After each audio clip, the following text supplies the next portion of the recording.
जय हिंद दोस्तों। आप लोगों ने लोअर पीसीएस के लिए विज्ञान और प्रौद्योगिकी पूरा अच्छे से नोट्स को रिवीजन कर रहे होंगे, अच्छे से कंप्लीट कर रहे होंगे। हमने आप लोगों को सिलेबस के अकॉर्डिंग बताया था, एक एक टॉपिक आप लोगों को कंप्लीट करने हैं और आप अच्छा रिवीजन भी कर रहे होंगे। तो इस वीडियो में हम लोग पूरा जितना भी विज्ञान और प्रौद्योगिकी का पोर्शन है, चाहे वो करंट से भी रिलेटेड हो, सब कुछ लेकर के सम्मिलित लेकर के इस वीडियो में आए हैं। तो पूरा कंप्लीट विज्ञान और प्रौद्योगिकी का हम लोग रिवीजन करेंगे।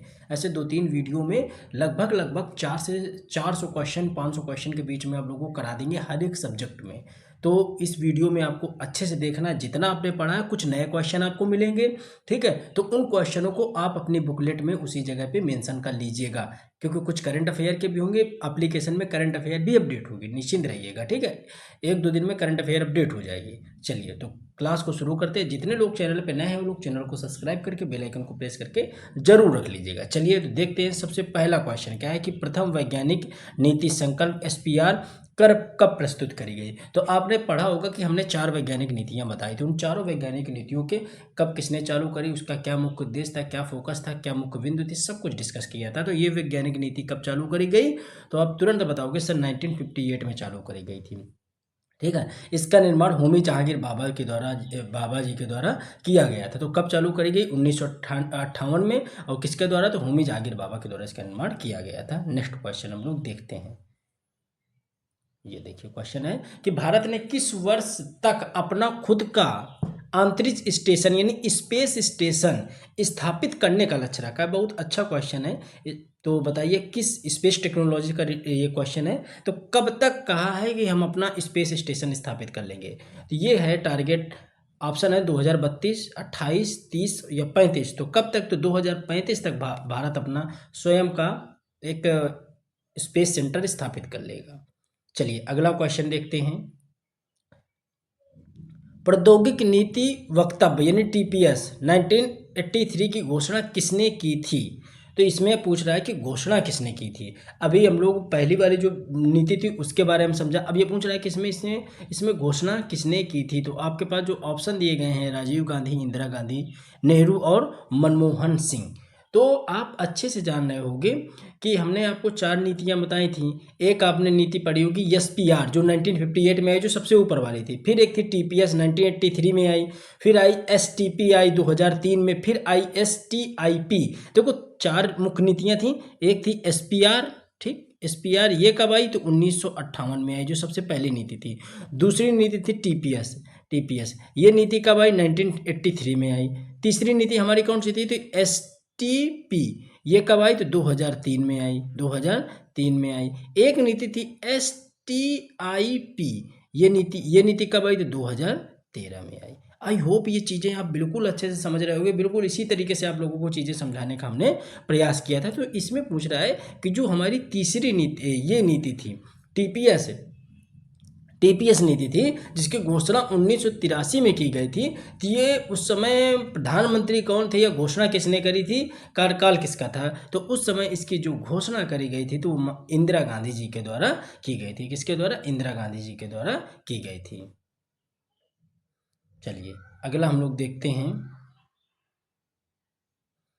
कि भारत ने किस अवधि को नवाचार का दशक घोषित किया। नवाचार का दशक किस अवधि को भारत ने घोषित किया था। तो देखिए जो नवाचार का दशक घोषित किया गया था वो घोषित किया गया 2010 से 2020 को कहा गया था नवाचार एक दशक कहा गया था। नवाचार दशक 2010 से 2020 के तक, ताकि अनुसंधान एवं नवाचार को बढ़ावा दिया जा सके। इससे ये पूरे 10 साल के साल को कहा गया था नवाचार दशक। तो ये भी आपको याद रखना है। चलिए आगे देखते हैं। ये पूरा बैच से रिलेटेड जानकारी हमने आप लोगों को बताया था कि पूरा कंप्लीट करके बैच पीडीएफ फॉर्म पे अपडेट कर दिया गया है, लगा दिया गया है। सारा कंटेंट जितना, सिर्फ डीआई और हिंदी आप छोड़ दीजिएगा, बाकी पूरा 80 नंबर का कंटेंट अपलोड हो गया है। तो पीडीएफ आप लोग डाउनलोड कर लीजिएगा, उसको प्रिंट करा लीजिए। कोई समस्या है तो डिस्क्रिप्शन और कमेंट सेक्शन चेक कर लीजिएगा।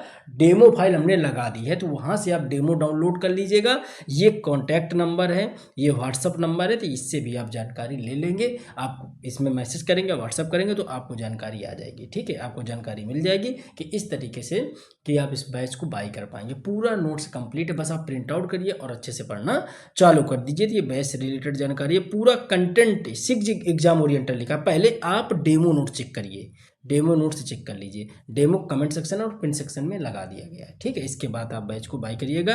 एप्लीकेशन का नाम है जीएस रिव्यू, तो डायरेक्ट जीएस रिव्यू एप्लीकेशन से आप इसको बाय कर सकते हैं। चलिए आगे देखते हैं। क्वेश्चन अगला हमारा क्या है कि किस कंपनी ने अपना नया एआई मॉडल मस्क स्पार्क, ठीक है, लॉन्च किया है। इंपॉर्टेंट है, ये करंट से रिलेटेड क्वेश्चन है, तो इसको भी हमको देखना। हमने बताया करंट से भी रिलेटेड क्वेश्चन। तो किसने किया है? गूगल, माइक्रोसॉफ्ट, मेटा या सैमसंग? तो किसने किया है? तो मेटा ने किया है, ठीक है। अपना नया एआई मॉडल लॉन्च किया है, किसके नाम थे? मस्क स्पार्क के नाम से लॉन्च किया है। चलिए अगला क्वेश्चन देखते हैं हम लोग। ब्रेन ड्रेन का क्या अर्थ है? बहुत अच्छा क्वेश्चन है, और ये हमने आप लोगों को बताया था जब हमने पहला ही टॉपिक पढ़ाया था, जब नीतियाँ हमने पढ़ाई थी, वैज्ञानिक नीतियाँ, तब हमने एक जिक्र किया था ब्रेन ड्रेन का। आप नोट्स अच्छे से पढ़े होगे तो देखा होगा। तो ब्रेन ड्रेन ये था कि जैसे जो लोग यहाँ पे अच्छे से पढ़ाई करते हैं, पढ़ाई करने के बाद उनको उनके स्किल के अकॉर्डिंग पैसा नहीं मिल पाता है, ठीक है। जैसे इंजीनियर बने, डॉक्टर बने, तो उनको यहाँ पे भारत में इतना पैसा नहीं मिल पाता, तो वो लोग विदेशों में जा करके नौकरी करते हैं, जॉब करते हैं, ठीक है, यानी यहाँ से पलायन कर जाते हैं। तो इसी को कहा गया था ब्रेन ड्रेन। और ये जो पलायन करने वाली जो स्थिति थी, तो इसको रोकने के लिए एक व्यक्ति का नाम हमने आप लोगों को बताया होगा कि जिन्होंने इस परंपरा को रोका था, ब्रेन ड्रेन की व्यवस्था को रोकने का काम किया था। वो कौन थे? वो थे अटल बिहारी वाजपेयी। इन्होंने इसको ब्रेन ड्रेन को चालू किया था, यानी योग्य व्यक्तियों का विदेश पलायन, ये है ब्रेन ड्रेन का अर्थ। तो इसको रोकने के लिए उन्होंने भी अच्छे कदम उठाए थे। चलिए आगे देखते हैं हम लोग।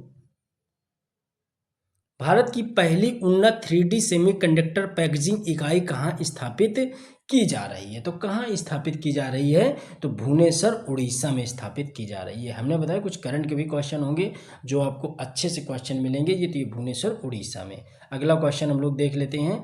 मरीन न्यूरोटॉक्सिन विषाक्तता की घटना में मुख्य संदिग्ध स्रोत क्या था?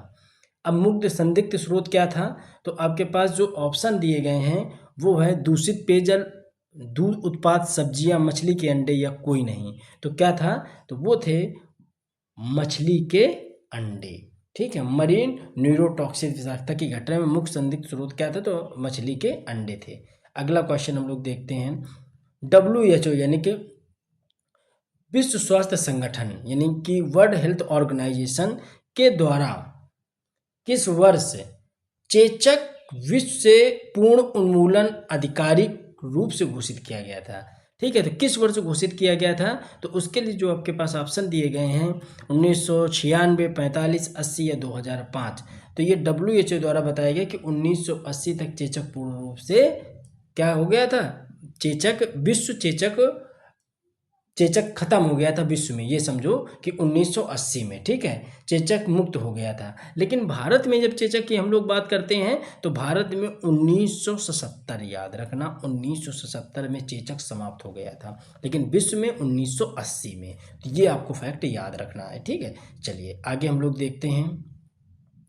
ब्रह्मोस मिसाइल किन दो देशों की संयुक्त परियोजना है? तो कई बार ये भी पूछता है कि ब्रह्मोस मिसाइल किन देशों की संयुक्त परियोजना है। तो ये तो तुरंत आप लोग जानते हैं कि ब्रह्मोस का नाम ही आता है तो भारत और रूस होता है, भारत और रूस,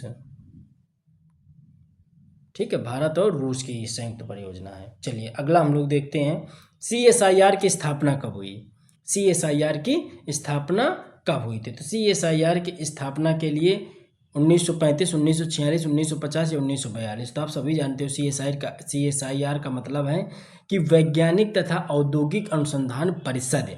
इसके बारे में भी हमने बताया था, जो मुख्य संस्थाएं जैसे DRDO, भाभा हो गया, ठीक है, बार्क हो गया और इसरो हो गया, ठीक है, इस तरीके से जितनी इनकॉस्पर हो गया, CSIR हो गया, ICMR हो गया, ये सारी संस्थाओं के बारे में बताया था। तो लिखा भी होगा, तो आपने देखा होगा कि इसकी स्थापना 1942 में की गई थी। चलिए आगे क्वेश्चन देखते हैं हम लोग।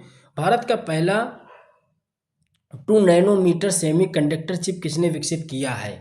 टेस्ला, क्वालकॉम, इन्विडिया या IBM? तो किसने विकसित किया है? तो क्वालकॉम के द्वारा विकसित किया गया है। तो ये जो करंट को क्वेश्चन है, तो इनको आपको प्लीज इसी तरीके से ध्यान रखना है, इसी तरीके से बिल्कुल उनको तैयार कर लेना है, ठीक है। चलिए अगला क्वेश्चन हम लोग देखते हैं। इनकॉस्पर की स्थापना कब हुई थी? देखिए हमने आपको बताया कि वही जो आपको बताना चाह रहे थे कि इनकॉस्पर की स्थापना कब हुई थी। तो इनकॉस्पर की जो स्थापना हुई थी 1962। इसी के बाद आपने देखा होगा कि इसका नाम बदल के क्या रखा गया था, इसरो रखा गया था। इसरो रखा गया था 1979 में। ठीक है, तो ये भी आपने अच्छे से पढ़ा कि इनकॉस्पर के बारे में भी आपने जाना। पूरा नोट्स में सम्मिलित है। क्वेश्चन आप देख रहे होंगे, ज़्यादा से ज़्यादा क्वेश्चन आप टैकल कर रहे होंगे, जबकि ये सारे क्वेश्चन बिल्कुल नए फ्रेम में बनाए गए हैं। ठीक है, किसने विश्व का पहला निजी अंतरिक्ष स्टेशन हेवन फर्स्ट विकसित किया है? हेवन फर्स्ट किसने विकसित किया है? तो जो आपके पास ऑप्शन है, स्काई रूट एरोस्पेस, रोस्कोस रोस्कोमोस, या भारतीय अंतरिक्ष अनुसंधान संगठन, या वास्ट स्पेस। तो किसने किया है? तो वास्ट स्पेस, ये इसरो का ही नाम है, याद रखना। ये वाला नाम इसरो का है, भारतीय अंतरिक्ष अनुसंधान संगठन। ठीक है, वास्ट स्पेस ने किया है डेवलप, क्या, हेवन फर्स्ट अंतरिक्ष स्पेस स्टेशन। ठीक है, चलिए अगला देखते हैं हम लोग। चंद्रयान फर्स्ट को किस प्रेक्षण यान द्वारा प्रक्षेपित किया गया था? अब ये याद रखिए, हमने एक, आप लोगों ने ध्यान दिया होगा, हमने एक स्लाइड दिखाई थी, पूरी इसरो की दास्तां दिखाई थी। ठीक है, आपके नोट्स में उसको लगा दिया है। वहाँ पे चंद्रयान फर्स्ट, चंद्रयान सेकंड, इस तरीके से हमने, तो उसमें नीचे हमने मेंशन किया था किस यान के द्वारा उसको प्रक्षेपित किया गया था। तो अगर आपने ध्यान से इस चीज़ को पढ़ा होगा तो आप तुरंत बता दोगे कि सर जो चंद्रयान फर्स्ट भेजा गया था PSLV C11 के द्वारा भेजा गया था, बस। ठीक है, तो फिर इसी तरीके से आपको क्वेश्चनों को टैकल करना है। ठीक है, बस आप अच्छे से पढ़ो, ज़्यादा से ज़्यादा प्रैक्टिस करो। विषाणु की खोज सर्वप्रथम रूसी वैज्ञानिक दिमित्री इवानोवास्की ने किस पौधे में मोजेक रोग का अध्ययन करते समय की थी? तो ऑप्शन जो आपके पास दिए गए हैं वो पौधा कौन सा है? तो आप सभी जानते हो कि इसकी खोज तंबाकू के पौधे पे की गई थी। चलिए अगला देखते हैं। किस देश ने नॉरवेल, हाइकुन उसी को कहते हैं, नामक अपनी पहली स्वदेशी पनडुब्बी का सफल परीक्षण किया है? तो आपके पास जो ऑप्शन है, चीन, दक्षिण कोरिया, ताइवान और बांग्लादेश। तो किसने किया है? तो ताइवान ने किया है, ताइवान ने किया है। ज़्यादा से ज़्यादा आप इन चीज़ों को प्रैक्टिस करिएगा, बता रहे हैं। ज़्यादा से ज़्यादा क्वेश्चनों को आप करने की कोशिश करिए, जो करा रहे हैं यहाँ पे करिएगा। पूरे लगभग 400 क्वेश्चन अगर इसके कंप्लीट करा देते हैं तो आपका पूरा उससे बाहर क्वेश्चन नहीं बनेगा। ठीक है, पूरा नोट्स अच्छे से पढ़ लो। बाकी ज़्यादा से ज़्यादा क्वेश्चन हम इसमें करंट के लेकर के आए हैं, ताकि आप करंट का भी आपका इसमें कवरअप होता रहे। ठीक है, संपीड़ित प्राकृतिक गैस यानी CNG का मुख्य घटक क्या है? तो ब्यूटेन, प्रोपेन, मीथेन, ईथेन। तो बताइए कि क्या है? ये तो बड़ा इजी क्वेश्चन है। तो आप सभी जानते हो कि जब प्राकृतिक गैस की बात आती है तो मीथेन इसका मुख्य घटक होता है। मीथेन का सूत्र क्या होता है? तो CH4 होता है, CH4। ठीक है, और चलिए अगला देख लेते हैं हम लोग। निम्नलिखित में से कौन सा लक्षण मरीन न्यूरोटॉक्सिन विषाक्तता से संबंधित है? तो मरीन न्यूरोटॉक्सिन के बारे में ऊपर हमने पढ़ा था, मछलियों के अंडे। ठीक है, अब ये पूछ रहा है कि उससे विषाक्तता से संबंधित कौन सा रोग है? तो आपके पास जो ऑप्शन दिए गए हैं, त्वचा पर चकत्ते, लकवा, या श्वसन से समस्याएं जो होती हैं, श्वसन जटिलताएं, या बाल झड़ना, या आंखों में जलन, या कोई नहीं। तो कौन सा है? तो ये लकवाग्रस्त हो जाते हैं। ठीक है, इससे। चलिए अगला क्वेश्चन देखते हैं। मानव AI शासन ढांचे में ए का क्या अर्थ है? अच्छा क्वेश्चन है। ठीक है, तो ए का क्या अर्थ है? तो आप सभी जानते हो कि ए का क्या अर्थ है। आपके पास ऑप्शन दिए गए हैं, कृत्रिम, सुलभ, स्वचालित या उन्नत। तो ए का अर्थ होता है एसेसिबल, यानी कि सुलभ। ए का अर्थ क्या होता है? एसेसिबल, यानी कि सुलभ। चलिए अगला है, नई दिल्ली घोषणा का मुख्य उद्देश्य क्या है? नई दिल्ली घोषणा का मुख्य उद्देश्य क्या है? तो नई दिल्ली घोषणा का जो मुख्य उद्देश्य है वो है AI के जिम्मेदार उपयोग को बढ़ावा देना। चलिए अगला क्वेश्चन देखते हैं। भारत के AI गवर्नेंस फ्रेमवर्क को किस मिशन के तहत पेश किया गया था? तो किस मिशन के तहत पेश किया गया था? तो इंडिया AI मिशन के तहत 15 फरवरी 2026, ये घटना आपको याद होगी। 15 फरवरी 2026 को भारत का पहला व्यापक AI गवर्नेंस फ्रेमवर्क था, जिसमें इंडिया AI मिशन के तहत इसको पेश किया गया था। ठीक है, जिसका उद्देश्य था कि AI पारिस्थितिकी तंत्र को मजबूत बनाना। तो इंडिया एआई मिशन के तहत इंपॉर्टेंट क्वेश्चन है, हमने बताया कि आपको करंट के भी क्वेश्चन इसमें मिलेंगे। लसिका फाइलेरिया उन्मूलन अभियान का लक्ष्य किस वर्ष तक निर्धारित किया गया है? तो इसका जो लक्ष्य है वो किस वर्ष तक निर्धारित किया गया है? तो आपके पास ऑप्शन है 2025, 35, 30 या 27। तो इसको 2027 तक समाप्त करने का लक्ष्य रखा गया है, जो एसडीजी यानी सस्टेनेबल डेवलपमेंट गोल की समय सीमा 2030 से भी पहले है। जो एसडीजी तो आपने पढ़ा होगा, एसडीजी को भी हमने वहाँ पे लगवा दिया है नोट्स में। तो एसडीजी के तो समय सीमा 2030 तक है, लेकिन इसको 2027 में ही ख़त्म करना है। चलिए अगला देखते हैं। भारत का पहला परमाणु परीक्षण किस नाम से जाना जाता है? तो आप बहुत अच्छे से जानते हो कि भारत का जो पहला परमाणु परीक्षण हुआ था वो कब हुआ था? तो 18 मई 1974 को हुआ था। कहाँ हुआ था? तो तुरंत बताओगे सर जी, पोखरण में हुआ था। कहाँ पे? पोखरण में हुआ था। ठीक है, इसका नाम क्या रखा गया था? तो स्माइलिंग बुद्धा। हमने परीक्षण भी जो हुए थे वो भी वहाँ पे मेंशन करवाए हैं, पोखरण परीक्षण। तो नाम क्या था? स्माइलिंग बुद्धा इसका नाम था। चलिए अगला हम लोग देखते हैं क्वेश्चन। कृत्रिम बुद्धिमत्ता उसी को कहा जाता है एआई, आप पढ़ते हो, ठीक है। इस हिंदी में इसको कृत्रिम बुद्धिमत्ता कहते हैं, इंग्लिश में कहते हैं आर्टिफिशियल इंटेलिजेंस। यानी एआई का मुख्य उद्देश्य क्या है? तो एआई का मुख्य उद्देश्य क्या है? देखो आप सभी जानते हो कि एआई का मुख्य उद्देश्य क्या है? कि केवल डाटा संग्रह करना, कि मशीनों को मानव जैसे सोचने और निर्णय लेने की क्षमता देना, या इंटरनेट की गति को बढ़ाना, या केवल रोबोट बनाना है। तो क्या है, बताइए इसका उद्देश्य क्या है? तो आप तुरंत समझ गए होंगे कि मशीनों को मानव जैसे सोचने व निर्णय लेने की क्षमता को बढ़ावा देना। जैसे ही आप गूगल में खोलते हो, गूगल जेमिनी या चैट जीपीटी, आप उसको कोई कमांड देते हो या प्रॉम्प्ट डालते हो, तो तुरंत उसी तरीके से आप जैसे प्रॉम्प्ट लिखोगे उसी तरीके से वो रिएक्ट करता है और आपको आपका आंसर देता है। चलिए डीएनए का पूर्ण रूप क्या है? तो आप सभी जानते हो डीएनए का पूर्ण रूप क्या है? Deoxy ribonucleic acid. तो इसका पहला सही है। चलिए अगला देखते हैं। CRISPR तकनीकों का उपयोग किसके लिए किया जाता है? तो किसके लिए किया जाता है? तो आप सभी जानते हो जीन एडिटिंग के लिए इसका उपयोग किया जाता है। ठीक है, जब जीन एडिटिंग आप पढ़ोगे, नोट्स में सम्मिलित है, तो उसमें ये वर्ड आपको देखने को मिलेगा। चलिए भारत का पहला सौर मिशन कौन सा है? भारत का पहला सौर मिशन कौन सा है? तो भारत का जो पहला सौर मिशन है तो आदित्य L1 है भाई, इसको तो बिल्कुल आपको भूलना नहीं है। आदित्य L1 भारत का पहला सौर मिशन है। इसका उद्देश्य था कि सूर्य का जो कोरोना वाला है पार्ट, जानते हो ना सूर्य में कोरोना वाला भाग कौन सा कहलाता है, उसमें सौर पवन और सौर गतिविधियों का अध्ययन करना इसका मुख्य उद्देश्य है। चलिए अगला हम लोग देखते हैं।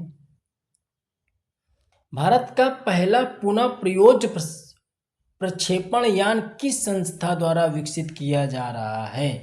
आपको उस संस्था का नाम बताना है। तो किसके द्वारा विकसित किया जा रहा है? तो वो किया जा रहा है इसरो के द्वारा। इसरो पुनः प्रयोज्य प्रक्षेपण यान, जिसको हम लोग कहते हैं RLV, विकसित कर रहा है, जिससे भविष्य में उपग्रह प्रक्षेपण की लागत आप कम होगी उसमें। चलिए अगला क्वेश्चन हम लोग देखते हैं। किसने भारत का पहला स्वदेशी MRI स्कैनर विकसित किया है? आपके पास जो ऑप्शन दिए गए हैं वो हैं वोक्से लग्रिड्स, या सर्वम AI, या स्टिंग बायो, या निर्माई। तो किसने किया है? तो इसका पहला ऑप्शन बिल्कुल सही है कि वोक्से लग्रिड्स ने किया है। चलिए अगला क्वेश्चन, गगन मिशन का उद्देश्य क्या है? गगन मिशन का उद्देश्य क्या है? आपके पास जो ऑप्शन दिए गए हैं तो तुरंत आप गगन मिशन का समझ गए होंगे कि मानव को अंतरिक्ष में भेजने के जो उन्होंने लक्ष्य निर्धारित किया है वो गगन मिशन के ही तहत किया है, मानव को अंतरिक्ष में भेजना। चलिए अगला देखते हैं हम लोग। भारत के प्रसिद्ध एकीकृत निर्देशित मिसाइल विकास कार्यक्रम, जिसको IGMDP कहा गया, ठीक है, इसी से हमने आपको बताया था कि जो IGMDP है इसकी जब स्थापना करी गई तो भारत में मिसाइल कार्यक्रम को चालू किया गया। ठीक है, तो क्वेश्चन आपका पूछता है कि जो IGMDP की नींव किस वर्ष रखी गई थी। जब इसकी नींव रखी गई थी तभी से भारत में मिसाइलों को लॉन्च करना, ठीक है, मिसाइलें बनाना ये चालू किया गया था। अब देखो, जब इसकी स्थापना की बात आती है 1974, 83, 98, 2008, तो कब किया गया, तो 1973। तो उसी में हमने बताया था कि पटना, ठीक, इस क्रम में ये मिसाइलें बनाई गई थी। ठीक है, पृथ्वी बनाया गया, ठीक है, आकाश बनाया गया, टैंक बनाया गया, नाग बनाया गया। ठीक है, इस तरीके से जो मिसाइलों का क्रम था वो डेवलप किया गया था। चलिए, mRNA तकनीकी का प्रमुख उपयोग किस में हुआ है। तो mRNA का तकनीकी का उपयोग किस में हुआ है। आपके पास ऑप्शन है पोलियो वैक्सीन, कोविड-19 वैक्सीन, BCG वैक्सीन या OP वैक्सीन। तो किस में, कोविड-19 वैक्सीन में हुआ है। चलिए, ग्रीन हाइड्रोजन किस प्रक्रिया से प्राप्त की जाती है।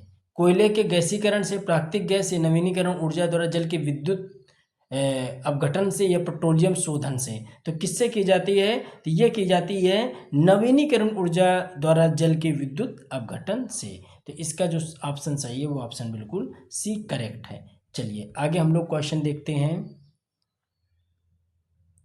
वायु प्रदूषण के संकेतक के रूप में प्रयुक्त होने वाले लाइकेन वास्तव में किन दो जैविक घटकों के सहजीवी संबंध बनाते हैं।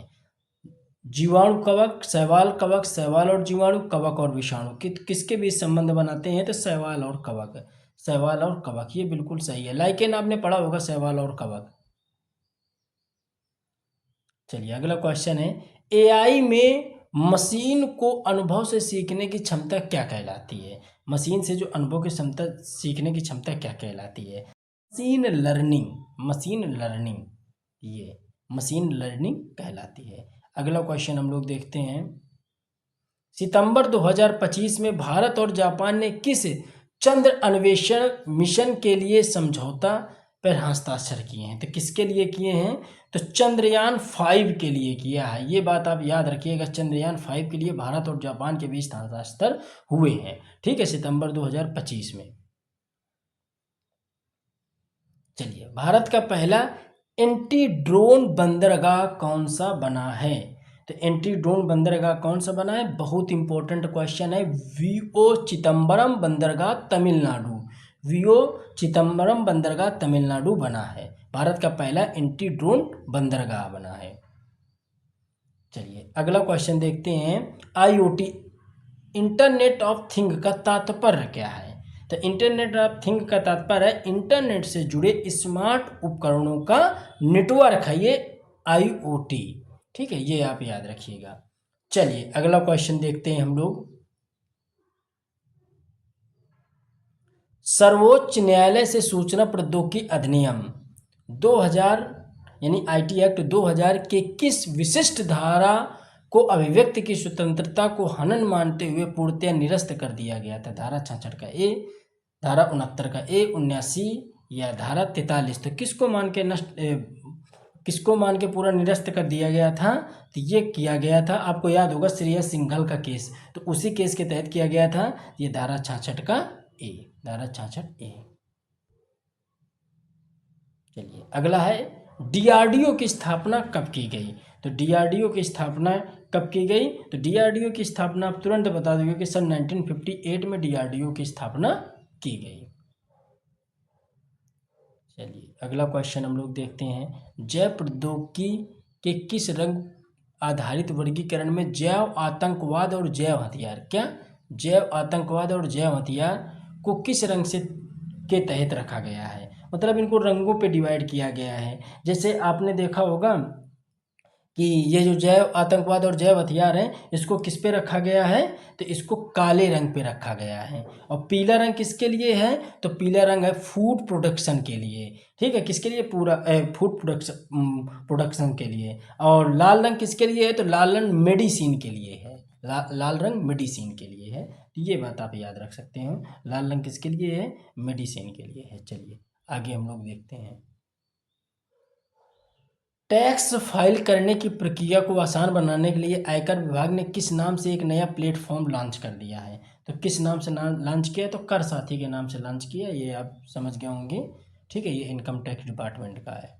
चलिए अगला है ई ड्रोन के लिए भारत का पहला जर्मेनियम मुक्त थर्मल इमेजिंग पेलोड लूमिरा E40150 किसने विकसित किया है? तो किसने विकसित किया है, आपके पास जो ऑप्शन दिए गए हैं, Agnikul aerospace, ISRO, Ian space lab या स्काई रूट एरोस्पेस। तो किसने किया है? तो इयान स्पेस लैब के द्वारा डेवलप किया गया है। चलिए ये इंपॉर्टेंट क्वेश्चन, जो UIDAI यानी कि जो कंपनी आधार कार्ड बनाती है ने डिजिटल फॉरेंसिक तथा साइबर सुरक्षा के लिए किस संस्था के साथ मिलकर 5 साल के लिए समझौता किया है? तो किसके साथ मिलकर 5 साल के लिए समझौता किया है? तो DRDO के साथ इसने समझौता किया है 5 साल के लिए। ये सारे क्वेश्चन आप अच्छे से याद रखिएगा, बहुत इंपॉर्टेंट क्वेश्चन है। ठीक है, चलिए अप्रैल 2026 में आर्टेमिस सेकेंड मिशन में किस अंतरिक्ष यान का उपयोग किया गया था? तो किस अंतरिक्ष यान का उपयोग किया गया था? तो ओरियन अंतरिक्ष यान का किया गया था। किसका? ओरियन का। तो आपको हमने क्या बताया है, क्वेश्चन अभी और आगे करा रहे हैं, आप लोग नोट्स को अच्छे से रिवीजन करिए जो साइंस एंड टेक्नोलॉजी का है। फिर इसी तरीके से आप डेली क्या किया करिए, प्रैक्टिस करिए, कहीं से भी करिए, नोट्स आप पढ़िए, अच्छे से प्रैक्टिस करिए। ठीक है, आपको कुछ नए क्वेश्चन मिलेंगे, कुछ नोट से क्वेश्चन मिलेंगे। जो नए होंगे वो करंट आधारित होंगे, तो उनको आप अपनी कॉपी पे नोट डाउन कर लीजिएगा। प्रिंट जरूर करा लीजिए, कंटेंट पूरा अवेलेबल है, आप प्रिंट करा लीजिए। 20 जून को ही PDF सारी PDF एप्लीकेशन पर अपलोड कर दी गई थी। आप लोगों ने, बहुत सारे बच्चों ने प्रिंट करा लिया है, आप भी प्रिंट करा करके अच्छे से पढ़िएगा। कमेंट सेक्शन और डिस्क्रिप्शन में हमने पिन कर दिया है, तो PDF डेमो आप चेक कर लो। भारत की अंतरिक्ष सुरक्षा हेतु प्रज्ञा नामक सैटेलाइट इमेजिंग सिस्टम किसने विकसित किया है? तो प्रज्ञा किसने विकसित किया है? तो प्रज्ञा के लिए आप जानते हो DRDO ने ही विकसित किया है। रक्षा अनुसंधान एवं विकास संगठन DRDO ने विकसित किया है। अगला हम लोग देख लेते हैं क्वेश्चन कि किस देश की आका स्पेस ने मंगल ग्रह पर रहने वालों के लिए एशिया की पहली 3D प्रिंटेड रेडिएशन शील्ड का सफल परीक्षण किया है? तो किसने किया है? आपके पास ऑप्शन है चीन, भारत, रूस, जापान। तो किसने किया है? तो भारत ने किया है। चलिए अगला क्वेश्चन है, किस कंपनी ने प्रोजेक्ट सनकैचर लॉन्च किया, जिसका उद्देश्य है कि अंतरिक्ष में AI डेटा सेंटर स्थापित करना है? किसने लॉन्च किया? इंपॉर्टेंट है, वेरी इंपॉर्टेंट क्वेश्चन है। किसने लॉन्च किया है? तो गूगल ने लॉन्च किया है। गूगल ने लॉन्च किया है। ठीक है, ये याद रखिएगा। चलिए अगला क्वेश्चन है, किस देश ने नारवेल यानी हाइकुन नामक अपनी पहली स्वदेशी पनडुब्बी का सफल परीक्षण किया? तो ऊपर हमने ये क्वेश्चन आपको कराया था, ताइवान इसका सही जवाब है। चलिए अगला क्वेश्चन देख लेते हैं हम लोग। सैटेलाइट इंटरनेट सेवा प्रदान करने के लिए प्रोजेक्ट लियो किसने लॉन्च किया है? तो प्रोजेक्ट लियो अमेजन ने लॉन्च किया। ये चर्चा में भी था, करंट अफेयर का क्वेश्चन है प्रोजेक्ट लियो। चलिए आगे हम लोग देख लेते हैं। भारत सरकार ने किस वर्ष तक अपनी परमाणु ऊर्जा क्षमता को 8.8 गीगावाट से बढ़ाकर 22 गीगावाट करने का लक्ष्य रखा है? कितना? 22 गीगावाट करने का लक्ष्य रखा है। आपके पास जो ऑप्शन दिए गए हैं 2035, 30, 32, 27, तो 2032 तक का इन्होंने टारगेट सेट किया है कि हम 2032 में 8.8 गीगावाट से 22 गीगावाट की क्षमता को हम बढ़ा देंगे।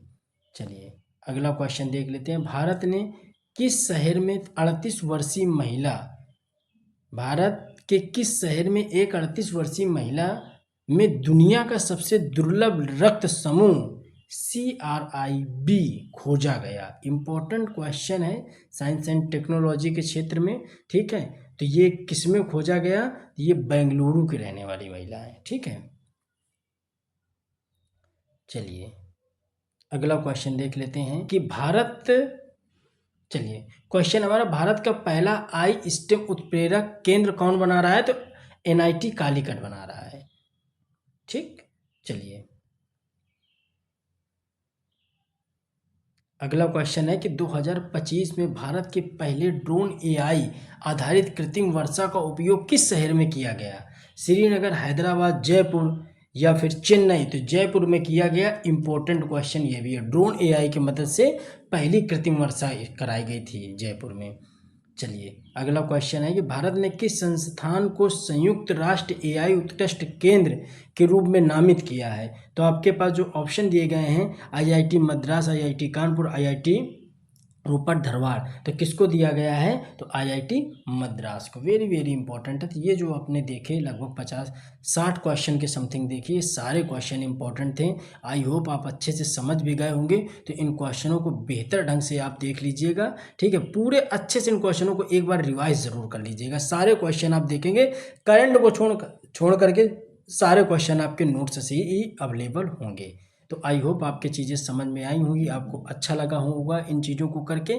तो जो हमने आप लोगों को बताया कि नोट्स आपको कैसे मिलेंगे, तो आप बिल्कुल उसी तरीके से जा करके नोट्स को डाउनलोड कर लीजिएगा और प्रिंट करा करके अच्छे से अपनी तैयारी को और बढ़ाइए और ज़्यादा से ज़्यादा इनकी प्रैक्टिस करिए। मिलते हैं अगले वीडियो में, तब तक जय हिंद, जय भारत।